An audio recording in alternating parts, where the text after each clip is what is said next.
नमस्कार, आपका central employee news YouTube channel के नए और प्रेस वीडियो में आपका हार्दिक स्वागत है। आज सभी पेंशनर्स, केंद्रीय कर्मचारियों की महंगाई भत्ता सहित किस्त के आदेश को लेकर बड़ी खबर आई है, तो बने रहे वीडियो के लास्ट तक और जानिए इस महत्वपूर्ण खबर को। इसी के साथ आपको वीडियो में कुछ और भी कर्मचारियों और पेंशनर से जुड़ी महत्वपूर्ण खबरें देखने को मिलेगी, जिनको आप एक एक करके जान पाएंगे।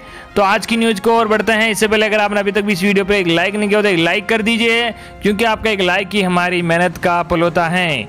वही चैनल को भी फ्री में सब्सक्राइब नहीं किया और सब्सक्राइब कर लीजिए, ताकि आगे भी आपको कर्मचारी और पेंशनर से जुड़ी हर एक अपडेट फ्री में देखने को मिलती रहे। दोस्तों, इन सभी खबरों को जानने से पहले पीएम मोदी से स्वतंत्रता दिवस के मौके पर बड़े ऐलान को लेकर आप सभी के लिए गुड न्यूज है। तो आइए जानते हैं इस न्यूज को। स्वतंत्रता दिवस पर पीएम मोदी करेंगे बड़ा ऐलान, देश के हर नागरिक को होगा फायदा। जी हां, प्रधानमंत्री नरेंद्र मोदी स्वतंत्रता दिवस पर देश को एक बड़ा तोहफा दे सकते हैं। मिली जानकारी के अनुसार पीएम मोदी 15 अगस्त को नेशनल डिजिटल हेल्थ मिशन की घोषणा कर सकते हैं। एनडीएचएम के तहत देश के प्रत्येक नागरिक की पर्सनल हेल्थ आईडी बनाई जाएगी। प्रत्येक नागरिक का हेल्थ रिकॉर्ड डिजिटाइज्ड किया जाएगा। साथ ही इसमें डॉक्टर्स और हेल्थ फैसिलिटी की रजिस्ट्री भी होगी। सरकारी सूत्रों के मुताबिक योजना के प्रस्ताव को कैबिनेट से सैद्धांतिक मंजूरी मिल गई है। इस डाटा में डॉक्टर की डिटेल के साथ देश भर में स्वास्थ्य सेवाओं की जानकारी उपलब्ध होगी। अब मेडिकल रिपोर्ट साथ लेकर नहीं घूमना पड़ेगा। जी, आपको बता दें कि इस योजना का सबसे बड़ा फायदा ये होगा कि देश में किसी भी अस्पताल या डॉक्टर के पास जब इलाज कराने जाएंगे तो आपको अपने साथ अपनी मेडिकल रिपोर्ट और टेस्ट रिपोर्ट नहीं ले जाना पड़ेगा। डॉक्टर कहीं से भी बैठकर आपकी यूनिक आईडी के जरिए आपका सारा मेडिकल रिकॉर्ड देख सकेंगे। 4 फीचरों के साथ लॉन्च होगी ये योजना। जी हां, यह योजना 4 फीचर के साथ शुरू की जाएगी। Number 1 health ID, number 2 personal health record, number 3 digi doctor, number 4 health facility registry. इस योजना में ई फार्मेसी और टेलीमेडिसिन सेवा को भी शामिल किया जाएगा। इसके लिए गाइडलाइंस बनाई जा रही है। अपनी मर्जी से शामिल हो सकते हैं लोग। जी हां, देश का कोई भी नागरिक इस ऐप में शामिल हो सकता है, किसी पर जोर नहीं डाला जाएगा। हेल्थ रिकॉर्ड संबंधित व्यक्ति की मंजूरी के बाद ही इसे शेयर किया जाएगा। इसी तरह अस्पतालू डॉक्टर को भी इस ऐप के डिटेल उपलब्ध करना ऐच्छिक ही होगा, यानी कि उनकी मर्जी होगी तो ही वो शामिल होंगे। योजना का लक्ष्य, ये नेशनल हेल्थ अथॉरिटी के मुख्य कार्यकारी इंदु भूषण ने कहा कि एनडीएचएम का लागू होने से हेल्थ सेवाओं की क्षमता पारदर्शिता में बढ़ोतरी होगी। इस योजना से भारत संयुक्त राष्ट्र वैश्विक हेल्थ कवरेज के लक्ष्य को भी शामिल करने की दिशा में तेजी से बढ़ेगा। एक डिजिटल हेल्थ सिस्टम बनाना और हेल्थ डेटा को मैनेज करना, हेल्थ डेटा कलेक्शन की क्वालिटी और प्रसार को बढ़ाना, ऐसा प्लेटफॉर्म तैयार करना जहां हेल्थ के डेटा की परस्पर उपलब्धता हो। पूरे देश के लिए अपडेटेड और सही हेल्थ रजिस्ट्री को तुरंत तैयार करना।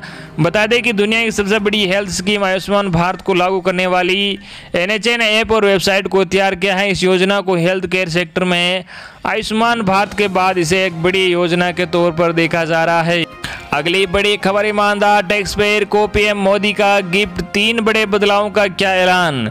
जी हां, आपको बता दें कि ईमानदार करदाताओं की कई मौकों पर तारीफ कर चुके प्रधानमंत्री नरेंद्र मोदी ने उन्हें एक खास सौगात दी है। प्रधानमंत्री नरेंद्र मोदी ने देश के ईमानदार करदाताओं के लिए नया प्लेटफॉर्म पारदर्शी कराधान ईमानदार का सम्मान।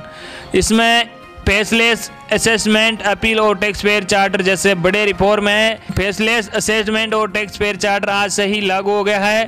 फेसलेस अपील 25 सितंबर यानी दीनदयाल उपाध्याय जन्म दिवस से देश भर में लागू हो जाएगी। पीएम मोदी ने कहा कि देश में चल रहा संगठनात्मक बदलाव का सिलसिला आज एक नए पड़ाव पर पहुंच चुका है।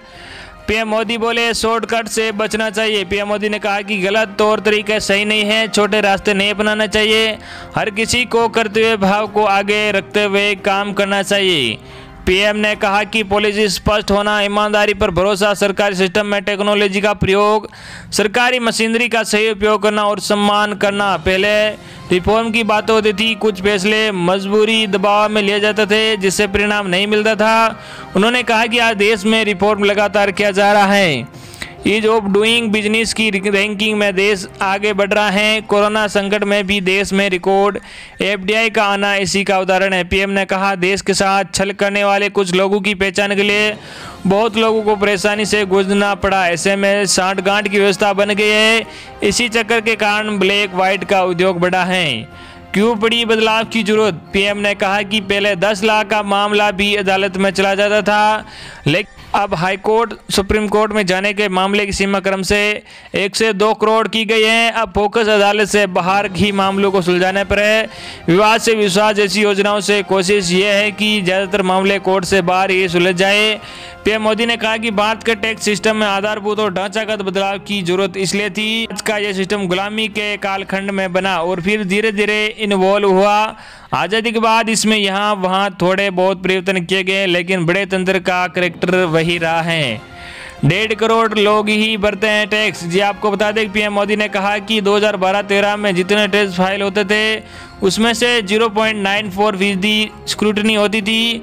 2018-19 में यह घटकर 0.26% पर आ गई, यानी 4 गुना कम हुई है। रिटर्न भरने वालों की संख्या में बीते सालों में करीब 2.5 करोड़ की बढ़ोतरी हुई है, लेकिन इस बात से इनकार नहीं कर सकते हैं। इसके बावजूद 130 करोड़ लोगों के देश में यह बहुत कम है। सिर्फ 1.5 करोड़ साथी ही इनकम टैक्स जमा करते हैं। पीएम मोदी ने कहा कि आपसे आग्रह करूंगा कि इस पर हम सबको चिंतन करने की जरूरत है। यह आत्मनिर्भर भारत के लिए भी जरूरी। अगली बड़ी खबर, अब पेंशनर्स को जीवन प्रमाण पत्र देने को नहीं आना होगा ट्रेजरी कार्यालय। कोविड-19 महामारी को देखते हुए पेंशनर्स को अपना जीवन प्रमाण पत्र देने के लिए वरिष्ठ कोषाधिकारी कार्यालय आने की आवश्यकता नहीं होगी। ये जानकारी देते हुए वरिष्ठ कोषाधिकारी रईस अहमद ने बताया कि वेबसाइट का चयन करते हुए पेंशनर्स अपना जीवन प्रमाण पत्र जनरेट कर कोषागार से प्राप्त पेंशनर परिचय पत्र, आधार कार्ड व पैन कार्ड की छाया प्रति अटैच करते हुए ईमेल करें। साथ ही आधार कार्ड, कोषागार इंडेक्स संख्या, पीपीओ नंबर, पेंशन बैंक खाता नंबर, मोबाइल नंबर आदि का उल्लेख स्पष्ट होना चाहिए। सरकार की इस नई व्यवस्था का लाभ पेंशनर अपने नजदीकी सुविधा केंद्रों, साइबर कैफे इत्यादि केंद्रों पर जाकर या जिनके पास डिवाइस मौजूद है डिजिटल लाइफ सर्टिफिकेट जनरेट करने वालों को यहाँ अपना जीवन प्रमाण पत्र जनरेट करा सकते हैं। इस प्रक्रिया में पेंशनर्स को न तो हार्ड कॉपी भरकर कोषागार में देने की आवश्यकता है और न ही उन्हें कोषागार में आने की आवश्यकता है। अगली बड़ी खबर, सरकारी कर्मचारियों के लिए बड़ी खबर, केंद्र सरकार ने बदल दिया सैलरी से जुड़े अहम नियम। जी हाँ, आपको बता दें कार्मिक लोक शिकायत एवं पेंशन मंत्रालय के कार्मिक और प्रशिक्षण विभाग डीओपीटी ने केंद्र सरकार के कर्मचारियों के लिए वेतन की सुरक्षा को लेकर ऑफिस मेमोरेंडम जारी किया गया है। इसमें कहा गया है कि सातवेतन आयोग के मद्देनजर केंद्र सरकार में डायरेक्ट भर्ती के जरिए अलग सेवा या कैडर में नए पद पर नियुक्ति होने के बाद कर्मचारियों को वेतन की सुरक्षा मिलेगी।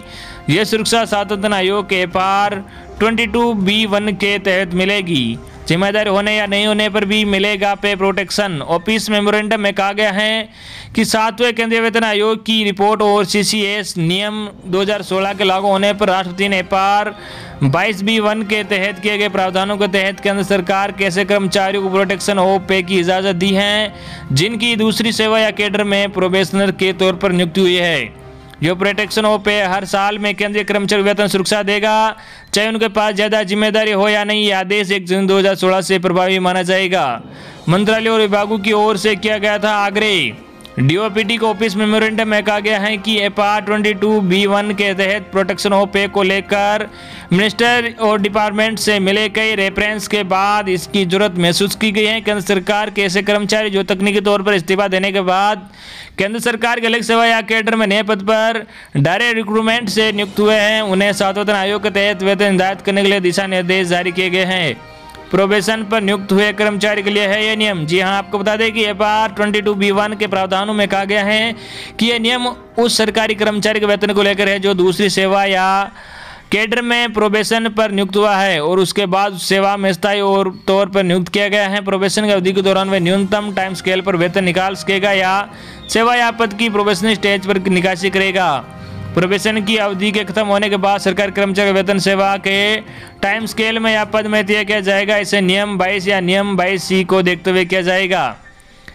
अगली बड़ी खबर, वेतन वृद्धि रोके जाने के आदेश में रहते वापस ले। जी हाँ, कर्मचारी संगठन ने नियमित वेतन वृद्धि रोके जाने का आदेश को समय रहते हुए वापस लिए जाने के अलावा अन्य मांगों का ज्ञापन सौंपा है। बड़ी संख्या में कर्मचारी अधिकारियों ने मांगों का जल्द निराकरण किए जाने की गुहार लगाई। विभिन्न कर्मचारी संगठन से जुड़े महेंद्र पांड्या, कृष्ण साहू, संत कुमार मस्कुलले आदि ने बताया कि प्रदेश सरकार अधिकारी कर्मचारी के साथ अन्याय कर रही है। जुलाई से मिलने वाली वेतन वृद्धि को लेकर सरकार ने गलत आदेश दिए हैं। महंगाई भत्ता भी कम दिया जा रहा है, इससे अधिकारी कर्मचारियों में आक्रोश फैला रहा है। ज्ञापन में नियमित वेतन वृद्धि रोके जाने का आदेश वापस लेने, स्थगित किए गए 5% महंगाई भत्ते को लागू करने, 7वें वेतनमान की अंतिम किस्त का भुगतान करने, पदोन्नति शुरू किए जाने का आदेश देने की मांग की गई है। ज्ञापन में चेतावनी दी गई है कि मांग पूरी नहीं हुई तो कर्मचारी संगठन 24 अगस्त से प्रदेश व्यापी आंदोलन के लिए बाध्य होंगे। अगली बड़ी खबर, महंगाई भत्ते की किस्त देने का आदेश मिले, अधिकारी कर्मचारी संयुक्त महासंघ ने सौंपा ज्ञापन। जी हां, विभिन्न संवर्गों के लाखों कर्मचारी लंबित प्रमुख मांगों को लेकर अधिकारी कर्मचारी संयुक्त महासंघ ने गुरुवार को मुख्यमंत्री शिवराज सिंह के नाम एसडीएम को एक ज्ञापन सौंपा। इस ज्ञापन के माध्यम से संयुक्त महासंघ ने मांग की है कि कर्मचारियों को नियमित वेतन वृद्धि रोके जाने का जो आदेश दिया गया है वो तत्काल जारी किया जाए। महंगाई भत्ते की जो भी किस्त अब तक रुकी है उनको देने का आदेश जारी हो।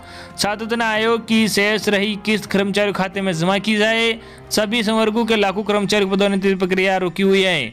इससे सैकड़ों कर्मचारी बिना पदोन्नति रिटायर हो रहे हैं। इसलिए सभी संवर्गों के कर्मचारी साथियों की पदोन्नति प्रक्रिया शुरू की जाए या कोई ठोस विकल्प हो। जिन कर्मचारियों शिक्षकों का 30 साल सेवा हो गई है उनका एरियर दिया जाए। इस अवसर पर वरिष्ठ कर्मचारी नेता राम बाबू कटियार आदि उपस्थित थे। उन्होंने कहा कि हमारी मांगों पर उचित कार्रवाई नहीं की गई तो कर्मचारी धरना प्रदर्शन करने को बाध्य होंगे।